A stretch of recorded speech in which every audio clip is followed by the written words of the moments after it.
Bharatiya Janata party के कद्दावर नेता नंद कुमार साय जी हमारे साथ मौजूद है। ये अपने अंदाज के लिए जाने जाते हैं, आदिवासी नेता है। पहले भी इन्होंने कई शपथ ली है और वर्तमान में अभी इन्होंने शपथ ली है कि जब तक छत्तीसगढ़ से कांग्रेस की सरकार नहीं हट जाती, वे अपने बाल नहीं बनवाएंगे। हमारे साथ मौजूद है। सर, स्वागत है ईटीवी भारत में। आपने एक शपथ ली है, इससे पहले एक नमक की आपने शपथ ली थी, नमक छोड़ दिया था, त्याग किया था। अब जी। ये जो शपथ ली है। देखिए, बहुत आवश्यक हो गया है यहाँ भारतीय जनता पार्टी की सरकार बने और कांग्रेस को हटाया जाए। यहाँ जिस तरह की घटनाएं हो रही हैं, केंद्र की वो जो मोर अधिकार मोर आवास वाला कार्यक्रम है, वो भी कार्यान्वित नहीं हो रहा है। बहुत सारे विषय हैं और इसलिए सरकार को हटाना बहुत ज़रूरी है। वो तो संदर्भ ऐसा कुछ था, लेकिन उसके मूल में ये है कि सारे कार्यकर्ता प्रेरित हों और सभी लोग लगें और बहुत कम समय रह गया है और भारतीय जनता पार्टी की सरकार इस प्रदेश में बनाना बहुत ज़रूरी है। तब तक बहुत सारे काम जो हैं वो पिछड़े हुए हैं, बहुत दुखी हैं लोगों, छोटी-छोटी महिलाओं पर अनाचार हो रहा है, हत्याएँ हो रही हैं, लॉ एंड ऑर्डर चौपट हो गया है। इसलिए ये काम होना बहुत ज़रूरी है और हम समझते हैं किसी न किसी एक मानक को सामने रख कर के काम में थोड़ी सहूलियत होती है और इसलिए ये सारी बातें हो रही हैं। हम उम्मीद करते हैं कि आम नागरिक यहाँ जो मूल रूप में बसे हुए हैं, मूल रूप में बहुत पहले से इस प्रदेश में रहते हैं। हम मानते हैं कि मैं करीब-करीब भारत के सारे प्रदेशों को देखा हूँ। ये प्रदेश बहुत अच्छा है। उसका कारण सबसे अच्छा बात ये है कि यहाँ के लोग अच्छे हैं, वो चाहे किसी समाज के हों और इसलिए अच्छे लोगों का ये अच्छा प्रदेश और अच्छा हो, इस दिशा में भारतीय जनता पार्टी को फिर से यहाँ सत्तारूढ़ होना बहुत आवश्यक है, ऐसा मुझे लगता है। जी, मंच से कल एका एक राम विचार नेताम जी ने ऐलान कर दिया, तो इंसिडेंट मैं जानना चाह रहा हूँ कि आपके मन में पहले से था कि उन्होंने ऐलान किया तो अब आज से इस नहीं, चीज़ को फ़ॉलो देखिए करेंगे आप? ऐसा है, ये बात तो कई-कई लोग कई बार अपने ढंग से कह देते हैं। जी, लेकिन अगर इतना बड़ा मंच से कह दिया गया, जी, तो उस विषय पर कोई बात हो तो बड़ा गड़बड़ हो जाएगा। जी, उन्होंने कैसे कहा, कै क्या बात है, ये अलग मैटर है। लेकिन कह दिया कि भई वो बाल लगा होगा कि इससे बड़े बात इस बड़े बात को इन बड़े नेता के द्वारा ही कराया जाए, इस जी, टाइप का जो भी सोच रहा हो, जी, लेकिन उन्होंने कह दिया तो हो गया। जी, तो अब उसको आप फ़ॉलो करेंगे इस हाँ, चीज़ को? जी, जी, जी, बिल्कुल। अभी हाल ही में अमरजीत भगत ने कहा है कि आपके जो ऐलान हुआ, उसके बाद उन्होंने कहा है कि अगर कांग्रेस की सरकार नहीं आती तो हम मूंछ मुड़ा लेंगे, तो उसको लेकर आप क्या कहना देखिए, मूँछ-वूछ तो मुड़ा ही लें तो अच्छा ही रहेगा। चाहेंगे? अब उनको हम क्या कह सकते हैं, लेकिन उन्होंने भी कुछ कहा है, वो जी, हमारे अच्छे मित्र भी हैं जी, और कांग्रेस के बड़े अच्छे सक्रिय नेता हैं।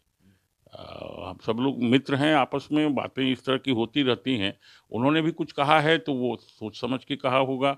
देखते हैं मैदान में क्या होता है। जी, आदिवासी नेता का ऐलान बाल नहीं कटवाने का और इधर मूंछ नहीं कटवाने का, दोनों आदिवासी नेता हैं। छत्तीसगढ़ में आदिवासी आरक्षण जो मुद्दा चल रहा था, आपने आंदोलन भी किया। जी। फिलहाल वो सक्सेसफुल नहीं हो पा रहा है, तो उसको लेकर आप आगे क्या देखिए, करना चाहेंगे? प्रदेश की सरकार को इसमें कदम उठाना चाहिए। जी, उस पर कोई कानून बना नहीं है।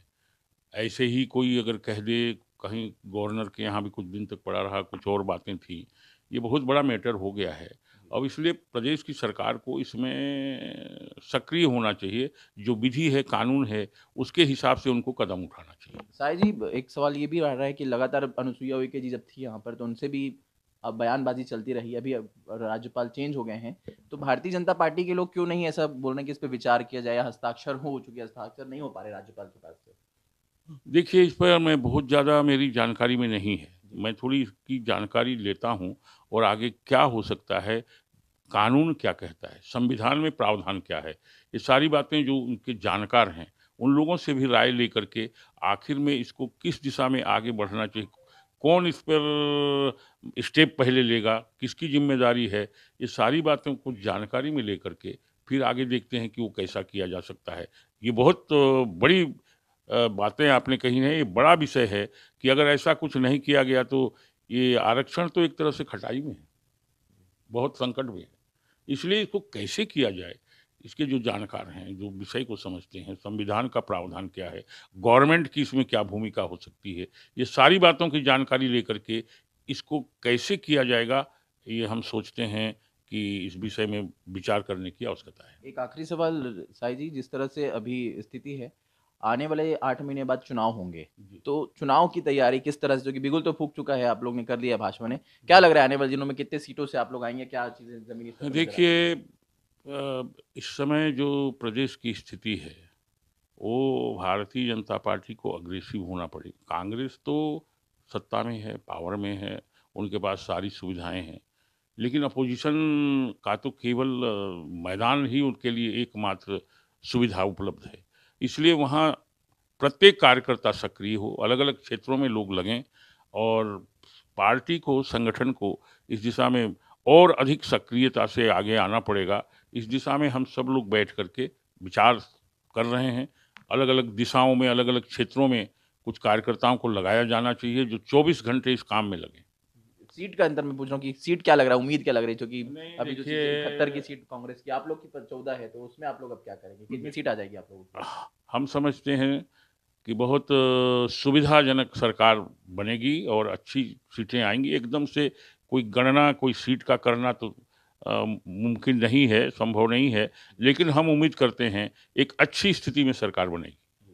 तो ये थे नंद कुमार साय जी। जिस तरह से रामविचार नेताम ने कल मंच से ऐलान किया था और इन्होंने कहा है कि जब बड़े मंच से इसका ऐलान हुआ है तो उस चीज़ का ये पालन ज़रूर करेंगे, और जो इंसिडेंट हुआ इस पूरे घटनाक्रम में, तो ये इस चीज़ को फॉलो ही करेंगे जब तक छत्तीसगढ़ में भारतीय जनता पार्टी की सरकार नहीं आ जाती, तब तक ये अपना बाल नहीं कटवाएंगे। और जिस तरह से आरक्षण के मुद्दे को लेकर और अन्य मुद्दों पर बात कही उन्होंने, कहा है कि आने वाले दिनों में जब भी चुनाव होना है, उस समय हम अच्छे बहुमत से आएंगे और हमारी सरकार ज़रूर बनेगी।